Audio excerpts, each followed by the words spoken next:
High court విభజన వల్ల జగన్ అవినీతి కేసులు మళ్లీ మొదటికి వచ్చే అవకాశం ఉందని ముఖ్యమంత్రి చంద్రబాబు అన్నారు. కోర్టు విభజనతో ఇలాంటి పరిస్థితి వచ్చిందని చెప్పారు.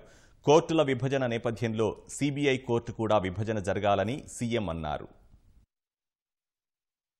జగన్మోహన్ రెడ్డి కేసులన్నీ లాజికల్ గా వచ్చాయి కోర్టులో.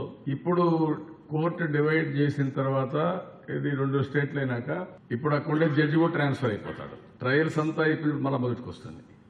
ఆల్మోస్ట్ ఆల్ ట్రయల్స్ అబ్జెక్షన్స్ అన్ని కంప్లీట్ అయిపోయే సమయంలో మళ్ళా 2గా డివైడ్ చేసిన దానివల్ల ఆ ట్రయల్స్ ఆయన ఇప్పుడు ట్రాన్స్ఫర్ చేస్తారు కాబట్టి లాస్ట్ మూమెంట్లో ఇంకా మళ్ళీ మొదటి నుంచి స్టార్ట్ అవుతాయంట. అంతే కదా, కేసులు కూడా డివైడ్ అవుతాయి. అక్కడ జరిగిన కేసులు అక్కడ ఉంటాయి, ఇక్కడ జరిగిన కేసులు ఎక్కడ ఉంటాయి.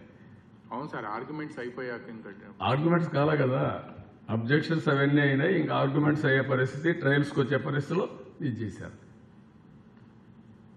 దానికి ఇక ఏది వీళ్ళు చేస్తున్నారో మనకి ఇంకా వీళ్ళ కుట్ర కుతంత్రాలు ఎవరికి ఎట్ట చేస్తారు, దేనికోసం చేస్తున్నారో దేవుడికే తెలియాలి.